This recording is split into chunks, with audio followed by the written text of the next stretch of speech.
আসসালামু আলাইকুম। নাম নাম বলে পরিচয় দিয়ে। আমি এরিশা শিবিব, ট্রিপল ই ডিপার্টমেন্ট থেকে ফ্রম আইইউবি।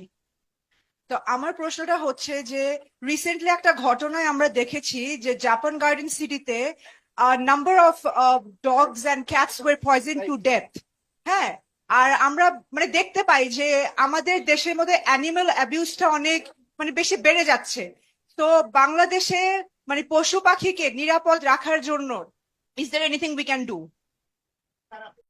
যে আমরা হয়তো চেষ্টা করব যে একটা ক্লাস থেকে মানে ক্লাস 5 বা 6 থেকে আমরা চেষ্টা করব ছোট ছোট টিম করে দিতে, 2 জন 3 জন 4 জন ফ্রেন্ডের একটা টিম করে দিতে।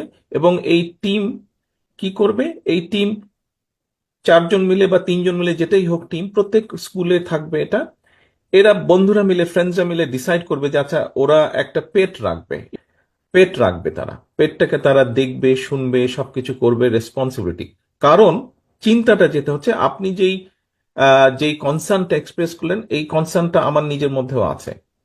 এবং আমি মনে করি যদি এই রেসপন্সিবিলিটি তারা পায়, তখন হবে কি, তাদের মধ্যে একটা রেসপন্সিবিলিটি সেন্স গ্রো করবে যে আমার একটা রেসপন্সিবিলিটি আছে, এই পেটটাকে আমার দেখতে হবে, খাওয়াতে হবে, টাইম মতন অসুখ বিসুখ হলে দেখতে হবে, গোসল করাতে হবে, পরিষ্কার করাতে হবে।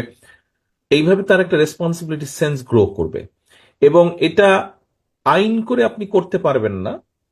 আমরা ছোটবেলায় শুনতাম যে একটা আইন করেছে ব্রিটিশ আমলে, যে আপনি যদি বাজার থেকে মুরগিও কিনে উল্টা করে নিয়ে যান তাহলে পুলিশ কেস করতে পারে আপনার ভিতরে। এটা ছোটবেলায় শুনতাম, আমি জানি না কতটুকু ব্যাপারটা সঠিক।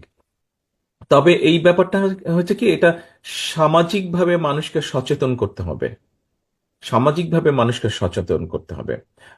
আপনার মতন আপনি যদি আপনার যে চিন্তা, আপনি যদি এরকম আরো কিছু মানুষকে নিয়ে যদি কোনো সামাজিক সংগঠন গড়তে পারেন, আহ, আমাকে জানালে আমি ব্যক্তিগতভাবে আপনাদের সাথে আমি থাকবো সেই সংগঠনে। Thank you so much, thank you so much.